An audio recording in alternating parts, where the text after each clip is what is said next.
Damos la bienvenida a Roberto. Roberto acaba de llegar de Londres. Londres ayer era el infierno. Estaba sufriendo unas inclemencias meteorológicas bestiales. No consiguió cambiar el vuelo y el de esta mañana debió salir con un poquito de retraso. Así es. Entonces le hacemos los trastos. Alicia, ¿tú nos dices cómo vamos de tiempos? Porque si queréis que cortemos y sigamos después... Bueno. Venga, estupendo. Sí, voy un poco más rápido. Pues sí, mil disculpas. Quise salir ayer, pero pues con la nevada estaban casi todos los vuelos cancelados, así que no quedó más que salir hoy muy temprano. Y bueno, pues yo creí que se iba a atrasar un poco más el vuelo, pero hasta eso que no estuvo tan mal. Gracias, Raúl. Muchas gracias. Salí de emergente aquí. Ese equipo, ese trabajo en equipo, como pueden ver. Bueno, vamos un poco más rápido para no entretenerlos más. Empezamos con esta lámina de economía internacional porque finalmente es la variable económica es la que da lo que puede pasar con el balance de energía. Como hemos visto en el curso, es muy importante el desarrollo económico tanto de los países en desarrollo como los industrializados para saber qué puede pasar con el balance energético, por un lado, y por el otro, qué es lo que puede pasar, por un lado, qué es lo que puede pasar con la demanda y por el otro, qué puede pasar con la oferta, porque finalmente el impacto que pueda tener el mercado de capitales, el desarrollo económico, es directo sobre las inversiones que se pueden hacer en el mercado de petróleo por el lado de la oferta. Bueno, como podemos ver, la economía internacional después del golpe que recibió en 2008, empezó una recuperación gradual. Los países emergentes son los que muestran una mejor recuperación. En la gráfica que tenemos del lado izquierdo está cada uno de los países, bueno, los países más importantes en cuanto a recuperación económica y los países que van a tardar más en recuperarse. Ahí se pueden ver que los países industrializados, entre ellos tenemos a España, a Alemania, incluso Estados Unidos, se van recuperando pero muy lentamente. En la gráfica del lado derecho tenemos los agregados económicos y vemos que los países de Asia en desarrollo son los que tienen un mejor desempeño. Sin embargo, el desempeño es menor al que se venía observando en años anteriores, por ahí de 2003 a 2006, cuando fueron las tasas de crecimiento de 2 dígitos para el caso de China, pues ya no es muy probable que se observen en adelante.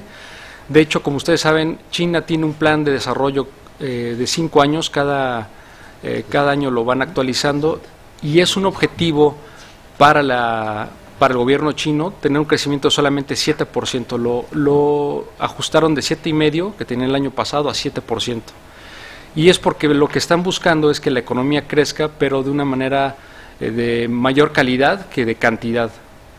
Entonces, el crecimiento que se podía haber esperado en estos países es menor, y los países desarrollados van a tener un desempeño pues muy moderado, y mucho va a depender de lo que pase con los planes que tiene Europa en cuanto al mecanismo de estabilidad, que lo que va a buscar es tener un sistema mucho más centralizado, tanto financiero como bancario, incluso político, pero esto, como ustedes saben, quita algo de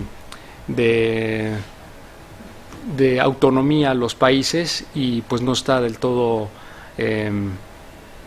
digamos que no va a suceder inmediatamente, va a tener un lapso de unos 10 años, es lo que estiman algunos analistas, en que se pueda tener una Unión Europea mucho más sólida a la que se tiene actualmente. Entonces, pues hay cierta incertidumbre, y esa incertidumbre tiene un impacto en el mercado, como vamos a ver más adelante. Pues la que sigue.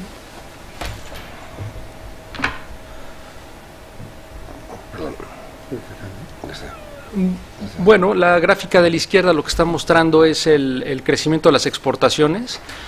La línea más alta sigue siendo los países asiáticos en desarrollo. Sin embargo, nuevamente es bastante inferior a lo que se logró recuperar después de la crisis, y queda por debajo incluso de lo que se tenía en años anteriores. El caso de los países de América Latina incluso ya sobrepasan las tasas de crecimiento de de exportaciones respecto a los países europeos y algunos desarrollados hacia el futuro, y esto pues finalmente tiene un impacto en lo que va a pasar con la demanda mundial de petróleo.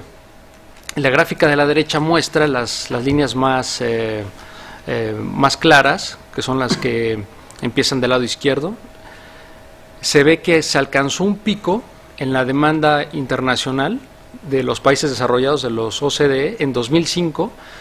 A partir de ese punto empezó a declinar, o se espera que siga declinando para los siguientes 5 años, de tal manera que para el año 2017 la demanda de los países no OCDE va a ser superior a los 50 millones de barriles día, y de hecho a partir de este año, del año que sigue, ya la demanda de los países en desarrollo va a ser superior a los países desarrollados. Obviamente una buena parte de este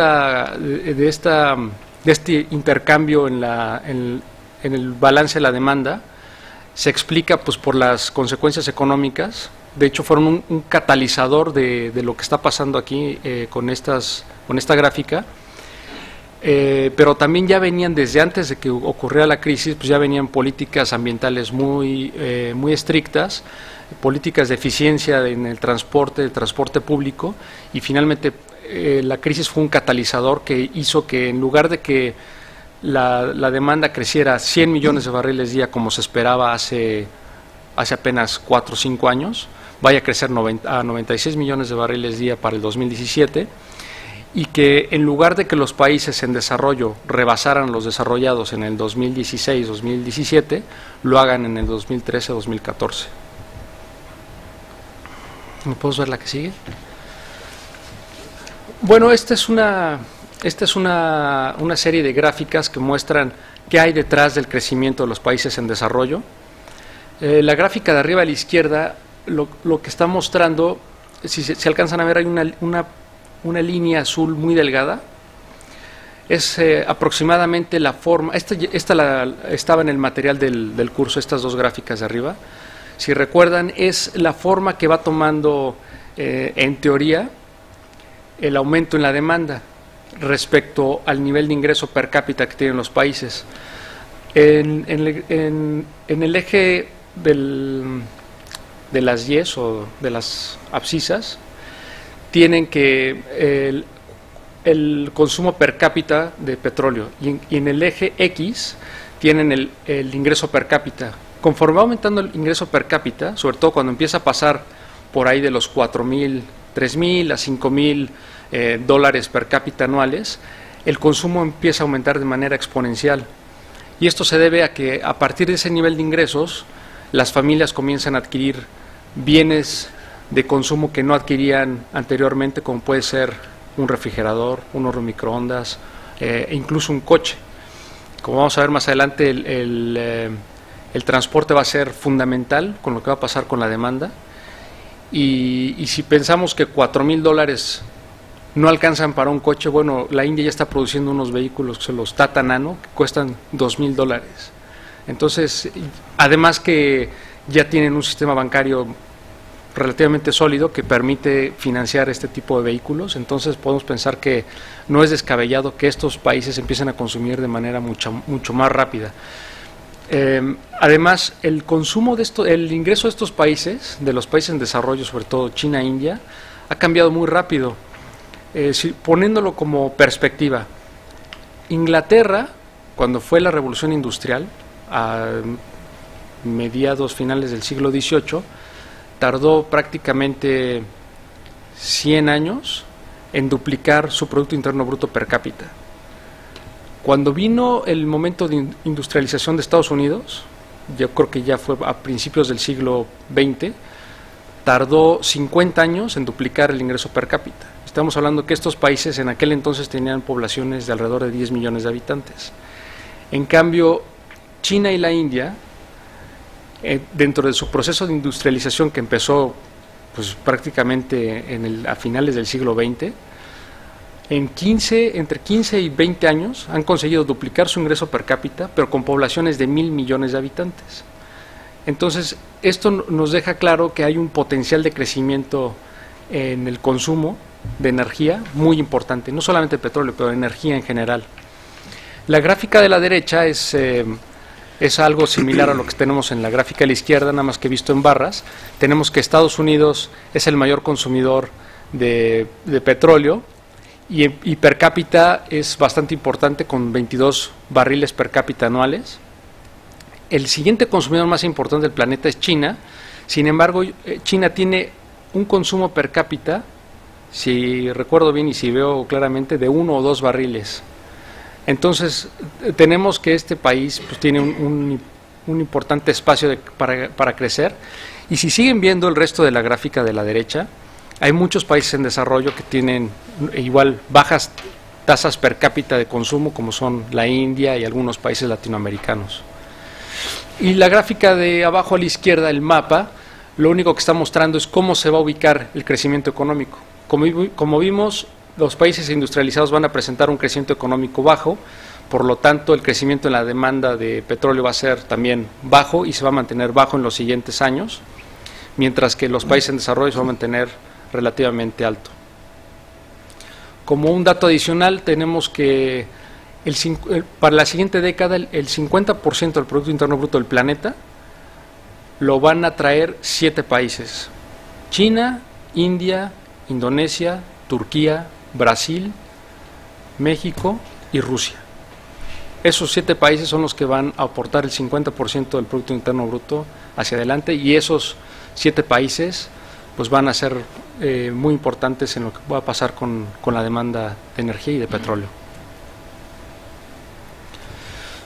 Lo que les comentaba, por sector, el sector más importante en donde se va a consumir el petróleo es el transporte. De hecho, va a aumentar su participación dentro del consumo de energía, de consumo de petróleo, de más de un 50% a casi un 80% en el futuro. Pasamos a la que sigue. Perdón. Sí. Mira, aquí tal vez lo que es importante, Roberto, es apuntar que tanto el transporte como lo que viene siendo el sector industrial y el de construcción van a mantener más o menos los mismos ratos de crecimiento. No es el caso del sector de la electricidad. Sí. Aquí lo que sucede es que el sector eléctrico va a empezar a nutrirse de tanto gas no convencional como de energías renovables. Entonces, por eso el crecimiento en la participación de la energía eléctrica, de hidrocarburos, digamos de fuel oil o petróleo, va a disminuir, prácticamente va a desaparecer. Lo vamos a ver también más adelante. Bueno, siguiendo con el tema de transporte, yo creo que la gráfica que más importante es, por lo que le estaba comentando, es la que está del lado derecho, y la barra de hasta abajo. Esa barra es lo que va a dejar de consumir Estados Unidos precisamente para transporte. Tenemos también la Unión Europea y el resto de los países desarrollados, mientras que los países en desarrollo como China y otros, en la barra azul está del lado positivo, lo que está indicando es que va a haber un aumento muy importante en el consumo de petróleo para el transporte. Sí, de hecho, las políticas ambientales en Estados Unidos, en agosto del año pasado, la administración Obama ya declaró que tiene que haber un aumento de las menos de 30 millas por galón que se consumen actualmente por vehículo a más de 50 en los siguientes 10 años. Entonces sí hay unos esfuerzos muy importantes por disminuir el consumo de gasolina en Estados Unidos, y más adelante vamos a ver el impacto que va a tener tanto para las exportaciones de gasolina en Europa como para el resto de la región. Bueno, siguiendo con el tema de los automóviles, que ya me estoy adentrando mucho en el tema, lo que quiero dejar claro es que hay mucho espacio para que las economías emergentes empiecen a tener vehículos. Simplemente en el año 1970 el 6% del parque vehicular estaba en los países en desarrollo, mientras que ahora es el 24%, casi 25%, y para el año 2035 se espera que la mitad de los vehículos estén en países en desarrollo.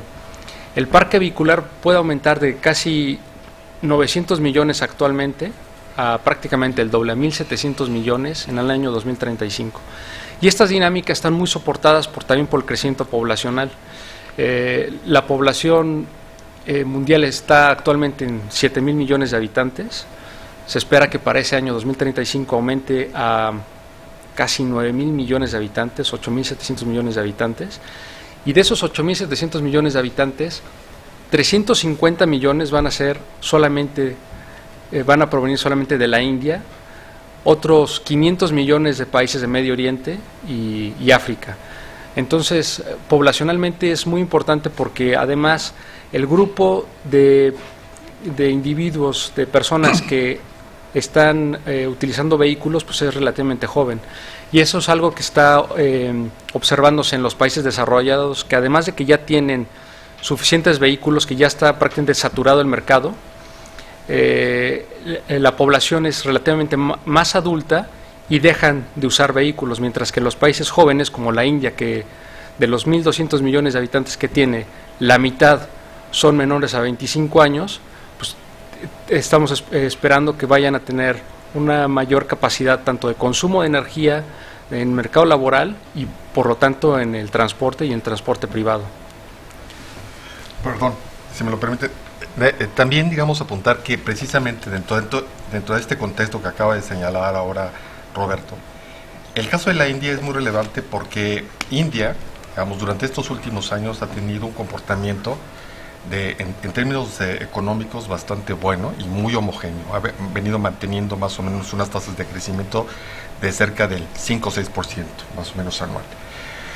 Parecería, digamos, ser que hoy realmente el mundo apunta y el mundo realmente se concentra en cuál va a ser la evolución que va a tener la India, más que lo que pueda hacer China, precisamente por lo que apuntaba hoy Roberto, porque la población es una población relativamente joven, es una población que cada vez más se integra a la sociedad productiva y a través, digamos, de una serie de reformas que el gobierno indio está tratando de imponer, permite, digamos, que esa incorporación de todo este grupo de gente joven realmente vaya a generar este mayor crecimiento en la demanda. Sí, de hecho para el año 2022 ya se espera que la población de la India supere a la de China. La población china se espera que también en los siguientes 15 años la edad promedio pase a 35, 37 años, mientras que la de la India en los siguientes 15, 20 años se va a mantener por abajo de 29. Entonces son factores que finalmente impactan los patrones de consumo de demanda de energía. Bueno, pasando ahora al lado de la oferta, es muy relevante lo que ha pasado con las energías no convencionales. Simplemente revisando las proyecciones que tenía la Agencia Internacional de Energía o la misma OPEP hace apenas 3-4 años, pues se mencionaba las energías no convencionales, la oferta no convencional, pero nunca se le daba un peso demasiado importante, ¿no? Sí. Y de hecho, cuando empezamos a escribir el curso, pues hicimos un esfuerzo por poner algo de las no convencionales, pero tampoco era algo que dijéramos, bueno, pues esto va a ser el boom en los siguientes 3-4 años. Sabíamos que iba a ser muy relevante en el futuro, pero no sabíamos que iba a ser tan rápido. La gráfica de la izquierda muestra precisamente esa evolución tan importante que han tenido las no convencionales, particularmente no OPEP. Y finalmente se puede ver que el grueso del aumento de la oferta va a venir por las no convencionales y que de hecho en términos de convencionales puede incluso ser negativa la producción hacia el futuro. Es muy importante aquí también recalcar que muy buena parte de la producción que espera la OPEP va a venir de Irak. Yo creo que aquí Raúl nos puede ilustrar bastante porque Es una gran esperanza la que tiene, pues no solamente la OPEP, sino el mundo, de que Irak pueda ser finalmente un gran productor, bueno, ya lo es, pero que vaya a poner el grueso de la producción convencional, pues por la misma inestabilidad que hay en el Kurdistán, por las mismas inestabilidades que hay en cuanto a los contratos de producción y de servicios. Entonces no es tan sencillo decir que, bueno, ahí está la producción y va a ser confiable. Y lo mismo es el caso para Irán. Son países que tienen de las mayores reservas probadas del planeta, estarán en las 3 y 4 reservas probadas después de Venezuela, Arabia Saudita, y luego vendrán Irán e Irak, bueno, quitando también Canadá y Rusia, sí. Rusia y pues bueno, precisamente por eso geopolíticamente no es del todo confiable y no se puede contar al 100% con estas nuevas reservas que sean desarrolladas y producidas. Y por el otro lado tenemos que la mayor oferta que se espera no OPEP viene de Estados Unidos y Canadá. Ya veremos más adelante que, de hecho vamos de una vez con la siguiente lámina. Lo que se espera es que la mayor oferta fuera de la OPEP venga de Estados Unidos, de Rusia y de Canadá. Sin embargo, casi todas estas reservas, el 70% de estas reservas son complejas, son no convencionales, son bastante difíciles, requieren de altas inversiones, y además las barreras tecnológicas siguen siendo una limitante para que se puedan desarrollar de manera, digamos, sostenida y clara. Sí. El grueso de las reservas, como estábamos mencionando, ya hablando por empresas, las 5 empresas más importantes en reservas son precisamente PDVSA, Saudi Aramco, la empresa iraní y la iraquí, junto con la Kuwaití. Son las que tienen las mayores reservas. Y precisamente no es tan claro que las empresas internacionales, las IOCs, como se les conoce, tengan un trato directo, amable y día a día con estas empresas. Entonces sigue habiendo un choque muy importante entre las empresas internacionales, las IOCs, con las NOCs, y por lo tanto la forma en la que se tengan que llevar a cabo los nuevos acuerdos al futuro, si se quieren desarrollar reservas también convencionales, pues tiene que cambiar. Sí, si me lo permites, nada más también señalar que efectivamente hoy, digamos, el comportamiento de lo que es el manejo de las reservas, como decía Roberto, hoy más bien están manejadas y controlados bajo, digamos, el parámetro de lo que viene siendo los propios gobiernos de los países productores. Hoy por hoy, digamos, el reto al que se enfrentan las compañías internacionales de petróleo es a la posibilidad de tener acceso a ese tipo de acuerdos. Pero ahí realmente el dilema está en qué es lo que pueden aportar estas compañías internacionales, qué es lo que realmente pueden generar. Tecnología, capital, digamos, accesos. Realmente eso también lo tienen ya las compañías nacionales de petróleo. Y precisamente es ahí donde el tema de la colaboración entre las national companies y las internacionales se hace muy complejo y tiene que, digamos, ir a cada uno de los casos muy específicos. Mencionaba yo hace rato y lo señalaba Roberto, en la zona del Kurdistán. La zona del Kurdistán es una zona en donde el acceso a las reservas y a la producción es relativamente fácil, pero el problema es cómo puedes llegar a un acuerdo con este tipo de conflicto que hay entre el gobierno central de Irak con lo que es la autoridad del Kurdistán, con lo que viene siendo el contorno geopolítico, digamos, de todos estos países en donde también hay población kurda. No es tan fácil y es ahí donde realmente las compañías internacionales destinan mucho de su tiempo en ver cómo pueden ir captando este tipo de oportunidades. A mí me gustaría apuntar una cosa más, es que estamos viendo que las compañías internacionales tienen una actividad relativamente pequeña comparada con las national companies en los países de origen. Eso es debido fundamentalmente a que estos países son muy complicados, desde el punto de vista de la negociación de los propios contratos para acceder o bien a producir o bien a buscar petróleo, y son muy complicadas desde el punto de vista de seguridad. Seguridad desde cualquier punto de vista. Todos tenemos en la cabeza lo que ha pasado a Repsol hace muy poco tiempo en países aparentemente no hostiles como Argentina o como Venezuela o como Bolivia o como el propio Ecuador. Eso hace que quizá un factor que no estamos mencionando suficientemente, como es la tecnología, esté siendo aprovechada por estas grandes compañías que son las dueñas de la tecnología y son las dueñas de alguna manera del dinero, en arriesgar y poner en producción cosas que hasta ahora eran impensables, como el shale oil en Estados Unidos. Y si os dais cuenta, todas esas producciones nuevas vienen de zonas que están totalmente fuera del control de todos estos, de la OPEP, en definitiva, ¿no? Con lo cual, yo creo que ahí cabe una reflexión sobre hacia dónde va a ir todo esto, porque yo creo que está marcando un antes y un después, y sobre todo una frontera, volviendo a la pregunta que le hacía antes a Raúl, en qué es lo que va a ser rentable y qué es lo que no va a ser rentable en términos de producción y de puesta de esa producción en mercado, y por tanto en precio del petróleo en los próximos años. Bueno, yo justo apuntando a lo que dice Juan, al final, en la conclusión tenemos un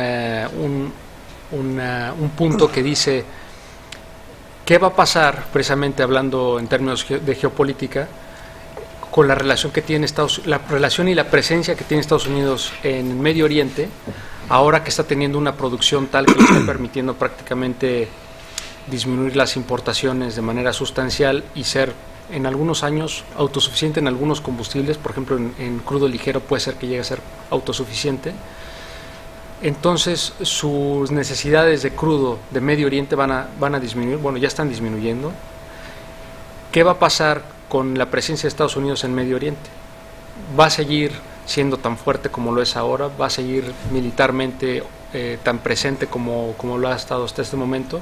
¿Qué va a pasar con esa zona? ¿Quién va a poner, pues por decirlo de alguna manera, orden ahí, o qué es lo que va a pasar? Si va a seguir siendo una situación estratégica para Estados Unidos como lo ha sido en el pasado. Como ustedes saben, para Estados Unidos, Arabia Saudita es un problema o es un asunto de seguridad nacional.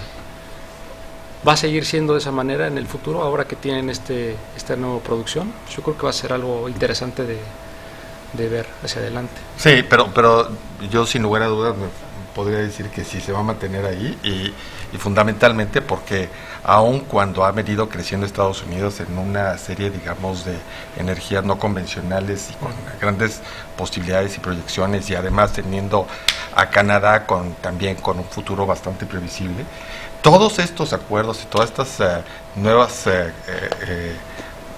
energías se sostienen en la medida, digamos, que los niveles de precios se mantengan relativamente altos. Si los precios se mantienen altos, pues probablemente Estados Unidos vaya a ser una señal hacia, digamos, desmarcarse de toda su dependencia energética de Medio Oriente, como lo está haciendo ahora, ¿no? Pero sin dejar realmente pasar la oportunidad de mantenerse ahí por cualquier eventualidad, porque estos proyectos nuevamente son sostenibles cuando los precios del petróleo se mantienen por encima de los $70-80. Proyectos como lo de las arenas bituminosas en Canadá, que generan realmente una estabilidad y una tranquilidad de Estados Unidos, sobre todo para suministrar lo que es el norte de ese país, pues se sostienen a nivel de que los precios sean relativamente altos. De otra manera no es posible. Y todo lo que es el shale, yo creo que seguirá creciendo, pero no en la medida que vuelvas a Estados Unidos autosuficiente en términos de su consumo. Sí. Sí, además, lo que sí puede ser una oportunidad para Estados Unidos es monitorear de cerca el flujo que va al mercado asiático, a China y a la India. Entonces puede ser una posición estratégica para seguir Y sobre en todo, la zona, digamos, por la el posición, Flupacio. digamos, de competencia que hay con todas estas economías Sí. en Asia, ¿no? Bueno, esta siguiente lámina lo que nos es algo de lo que estábamos hablando. Del lado izquierdo tenemos un árbol, un diagrama de cómo ha evolucionado la tecnología. Hace apenas 20 años se hablaba más bien de la producción en tierra y en agua. Después se hablaba de aguas ya profundas, convencional, no convencional, hace apenas 10 años, y ahora tenemos toda una serie de nuevas terminologías que luego ya no me acuerdo ni cómo va, pero pues son estas: el tight oil, shale oil, las arenas bituminosas, y eso pues es la tecnología actual, pero requiere de muchísimas inversiones. Se calcula que los países no OPEP van a requerir, para mantener este ritmo de crecimiento en estas producciones no convencionales, de 100,000 millones de dólares anuales. La OPEP va a requerir de aproximadamente 50,000 millones de dólares anuales. Bajo las condiciones actuales de la economía, pues es muy difícil, la verdad es que es muy difícil sostener este tipo de inversiones, y si los precios no se sostienen por arriba de 70, como se puede ver en la gráfica del lado derecho, abajo de 70 hay algunos proyectos, pero por ejemplo proyectos muy importantes como son precisamente los de Canadá, los del Ártico, Brasil mismo. algunos de Brasil. Si no está el precio alrededor de 90, no funcionan, simplemente no pueden funcionar. Los proyectos de shale oil y de tight oil en Estados Unidos pueden funcionar con rangos de precios entre 50 y 80, pero pues es muy delicado estar hablando de estos rangos de precios cuando requieres de inversiones tan fuertes. Otro aspecto es que, si bien la OPEP necesita la mitad de ese monto de inversiones, 50,000 millones de dólares anuales, para mantener su producción y sus planes de producción, lo que habíamos visto es que en el balance de energía tenemos que la demanda va a aumentar hacia el 2017 más o menos a 106, 102 millones de barriles al día, a 96 millones de barriles al día, mientras que la oferta mundial podría aumentar a más de 100, a 102 millones de barriles al día. Entonces, tener una sobrecapacidad OPEP de 5 o 6 millones de barriles al día con estos costos, pues tal vez no sea del todo óptimo para estos países. Entonces, es delicado de todas maneras el balance de la oferta.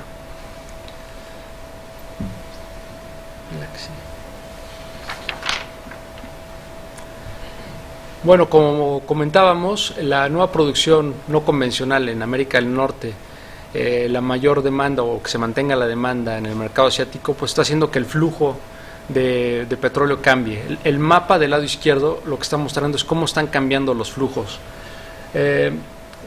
Estados Unidos va a empezar a disminuir su consumo de Medio Oriente. Lo está haciendo muy radicalmente con los crudos ligeros y dulces que vienen del oeste de África.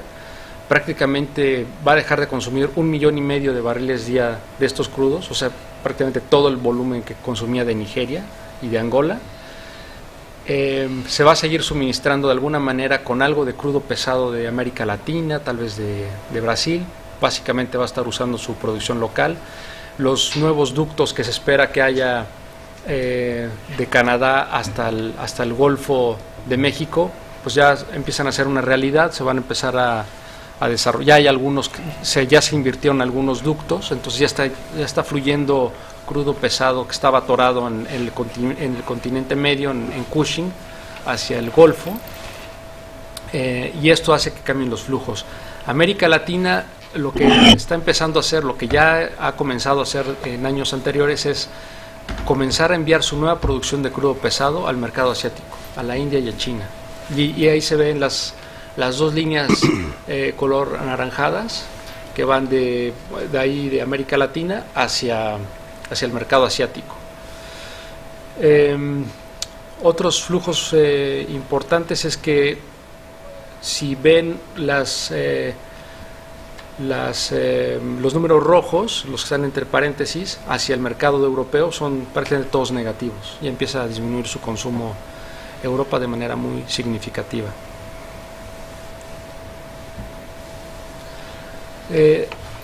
¿Cuáles van a ser las repercusiones para la refinación? Bueno, como vimos, la demanda sigue aumentando en países en desarrollo. Vimos que el sector transporte es el más importante y por lo tanto los productos que más van a aumentar en participación y en producción son obviamente los destilados intermedios, entre ellos el diésel, el gasoil, el jet. El aumento que se espera de estos productos es de unos 20 millones de barriles al día de ahora al 2035. El 60% de ese aumento es de estos intermedios y prácticamente el restante es nafta para petroquímica y para mejoramiento de gasolinas y gasolina. La gráfica de la derecha, las barras nos indican cuáles son los cambios en estos productos por producto y vemos que en todos los casos hay aumento excepto en el fuel oil, en el bunker, precisamente porque como mencionábamos, la producción eléctrica se va a comenzar a llevar a cabo ahora con energías renovables, con gas natural, no convencional y convencional. El búnker búnker marino sobre todo se comienza a sustituir por diésel y esto ocasiona que el único producto en disminuir su participación de mercado sea el fuel oil.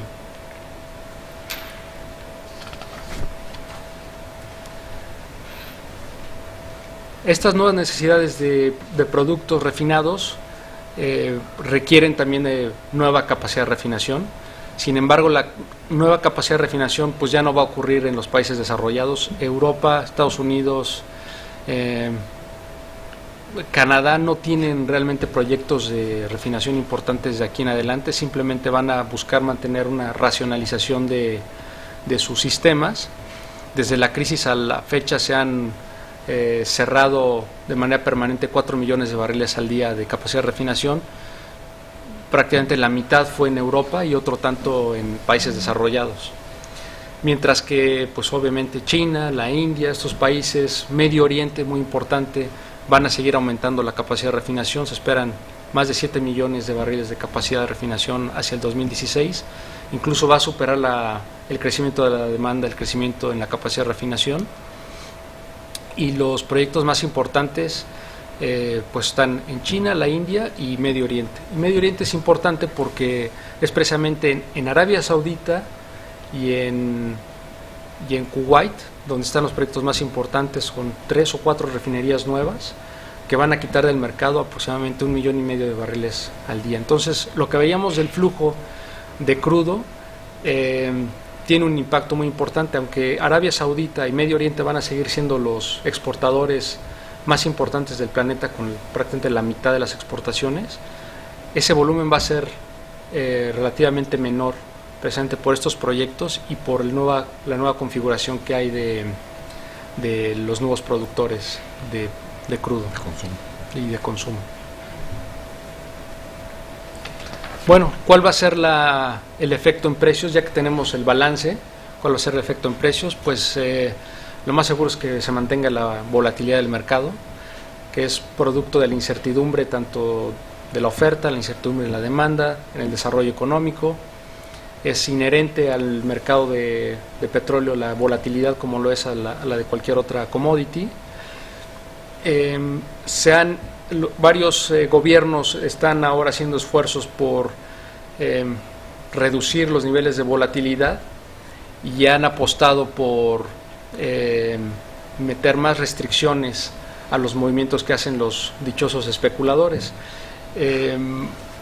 Sin embargo, pues todavía no hay una evidencia clara, como vimos en el curso, no hay una evidencia clara que los especuladores causen la volatilidad. Académicamente no se ha logrado demostrar, simplemente la especulación ocurre en el día a día. Si hoy vamos con nuestro coche y tenemos el tanque vacío y creemos que mañana va a haber alguna escasez o va a aumentar el precio, pues lo llenamos hoy y eso de alguna manera mitiga los niveles de volatilidad. Entonces, especulación es muy diferente a manipulación, cosa que no ha quedado yo creo que del todo clara en en estas políticas de restricciones a los movimientos especulativos, y lo único que pueden causar es quitar liquidez en el mercado, que finalmente la liquidez es la que aporta el volumen necesario para las transacciones y que finalmente haya hasta eso una menor volatilidad. Entonces puede ser que incluso se ocasione el efecto contrario a lo que se está buscando. Es cierto que en el corto plazo puede haber algunos efectos de este tipo de cambios en posiciones, pero finalmente en el largo plazo o ya en periodos más prolongados, pues el efecto que pueden tener los especuladores hasta ahora se ha encontrado que es nulo. Vemos que los precios del petróleo también están muy relacionados con índices bursátiles, con precios de otras commodities, con tipos de cambio. Sin embargo, también como vimos en el curso, la relación causal sigue siendo muy vaga. Es cierto que hay una correlación importante que puede ser observada en algunos periodos de tiempo, pero eso no necesariamente indica que una cosa causa la otra, y sigue siendo un debate muy importante si el tipo de cambio, si el dólar causa que el precio baje o suba y viceversa. Vamos a pasar ya a la final. Una conclusión sería precisamente que la situación económica, el porvenir económico es muy relevante para el balance de energía. Hay un cambio de peso en la demanda mundial, ahora dominado por las emergentes, básicamente por el aumento del ingreso per cápita y la población. El transporte va a seguir siendo la clave en el consumo. La tecnología, por el lado de la oferta, va a ser fundamental para lo que pueda haber en los desarrollos no convencionales, y mucho depende del nivel de precios para que estos proyectos se puedan llevar a cabo. Ese es el gran reto que tienen la oferta, mismo que también tiene que estar relacionado con la relación que hay entre las empresas internacionales con las nacionales, que tiene que cambiar. Y finalmente, pues en los aspectos geopolíticos, que son bastantes, tanto en Medio Oriente como en América Latina, tenemos el caso de Venezuela, van a seguir siendo factores que van a cambiar las expectativas y por lo tanto van a seguir teniendo impacto en el nivel de precios y en el balance de oferta y demanda de petróleo.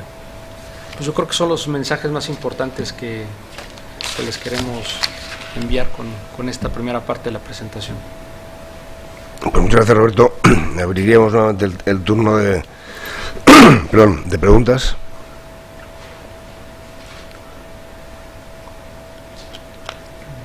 Hay dos online. Una es de Ignacio Urcola, que de hasta cuándo se estima que pueden aguantar las reservas en Arabia Saudita. Pues Arabia Saudita tiene 265 mil millones de barriles de reservas probadas y produce alrededor de 10 millones de barriles al día. Y eso, digamos, específicamente en términos de la respuesta, pues aguantarán en la medida, digamos, que se mantenga un nivel de producción, ¿no? Sí. Estable. De producción y de inversión, y que sean capaces de reponer la reserva, ¿no? Exactamente. Lo que sí sucede, digamos, a diferencia de otros países que están apuntalando con reservas también muy amplias, como es el caso de Venezuela, es de que las reservas en Arabia Saudita son relativamente baratas. Sí, son convencionales. Y son convencionales, y evidentemente eso hace una gran diferencia con respecto a otros lugares en donde las reservas se apuntan como muy importantes, como es el caso de Venezuela. Y Canadá también. Y Canadá, pero que requieren inversiones extraordinarias, ¿no? Sí. Sí, Canadá tiene reservas de 195 mil millones de barriles probadas, pero el 70% va a ser no convencional. Y como vimos, necesitan $90 para producirlas, para desarrollarlas. Okay. Hay una segunda de Jorge Gómez Rovira, que pregunta de cómo puede ser que en una situación de caída de la demanda de más del 6%, 10% agregado, comenta algún operador en España, el margen de beneficio de los operadores en España se haya incrementado, según la CNE, con la Comisión Nacional de la Energía. Yo no sé si tiene mucho que ver con lo que hemos estado hablando hasta ahora. Este es un punto de eterno debate. El papel aguanta todo, cualquier análisis admite cualquier enfoque. Para ser lo más aséptico posible, yo sugeriría a la Comisión, y creo que se deben hacer así los números, porque así funcionan casi todas las compañías operadoras en casi todos los países, y lo hemos venido comentando también mucho en el curso, cómo se reparte entre el upstream y el downstream las utilidades que genera cada negocio. Estamos hablando de puro downstream, y en el puro downstream suelen estar mezcladas con fronteras absolutamente que podríamos estar discutiendo hasta que se hiciera de noche, entre dónde empieza el refino, dónde acaba el refino, dónde empieza la pura operación de distribución comercial y dónde acaba esa pura distribución comercial, y qué márgenes quedan en cada una de esas dos patas. Durante los últimos 5 años, los que estáis en Repsol, o si hay alguno aquí que ha estado o que está en Cepsa, sabéis que el refino es un negocio, en el mejor de los casos, malo. Otros podrían decir que es ruinoso. Roberto nos ha estado dando datos de por qué pueden estar pasando estas cosas y por qué van a ir a más estas cosas que están pasando. Se está abriendo muchísima refinería enorme con las tecnologías más modernas para sacar el máximo partido al producto de menos demanda y más barato, que es el fuel, y convertirlo en productos ligeros, que son los que son de demanda. Eso pone una presión tremenda sobre todo el sistema de refino occidental y definitivamente al sistema de refino español, que está perdiendo mucho dinero. Si hacen juntas las cuentas entre refino y marketing, pues vale, pueden ver que una cosa está compensando otra, si es que la está compensando. Yo creo que los resultados que publican las grandes compañías van a menos, claramente. Pero si solo se fijan en la parte de operación, del operador, a qué precio puede comprar alternativa de importación, a qué precio puede vender, precios puestos en bomba, pues veríamos, y mezclamos ambos márgenes, veríamos que eso no se sostiene, en mi opinión. Sí, de hecho, las refinerías de los países desarrollados van a entrar en una fase de racionalización, lo cual implica que la utilización de las refinerías no va a pasar del 80%, como era en el pasado, que entre 2006 y 2008 las refinerías estaban utilizadas, yo creo que a capacidad casi, ¿no? 86-90%. Y no se espera que vayan a aumentar a más del 80%. Y de hecho, si se quisiera que las refinerías en su conjunto globalmente regresaran a tasas de utilización como las de aquellos años, 86-90%, se tendrían que ir del mercado otros 4 o 5 millones de barriles al día adicionales. Cierres y cierres o proyectos que no se llevarían a cabo. Y el problema es que los cierres no son obvios. Cuando una compañía petrolera se enfrenta a la decisión sobre si cierra o vende, el cierre implica unos costes de limpieza del medio ambiente tan salvajes, y digo refinerías, pero lo mismo puede ser una estación de servicio o cualquier instalación portuaria. Los costes de remediación son tan tremendos que muchas veces prefieren venderlas por $1. Hemos visto transacciones de este tipo tanto en Estados Unidos como en Europa en los últimos 3 o 4 años, y el que compra por $1, que le importa un pito el medio ambiente de sus hijos, de sus nietos, porque el mal ya está hecho, eso le pone a producción a coste absolutamente marginal. Y cuando tienes una refinería que opera a coste marginal, puede operar divinamente y puede competir muy bien con los grandes proyectos de inversión que vienen del Oriente. Lo cual no es obvio, todo esto no es obvio, y ya veremos a ver dónde se pone un poco de orden. El único que lo puede poner es el mercado, y el mercado pues unas veces te da la razón y otras te las quita, con lo cual pues está por ver, ¿eh?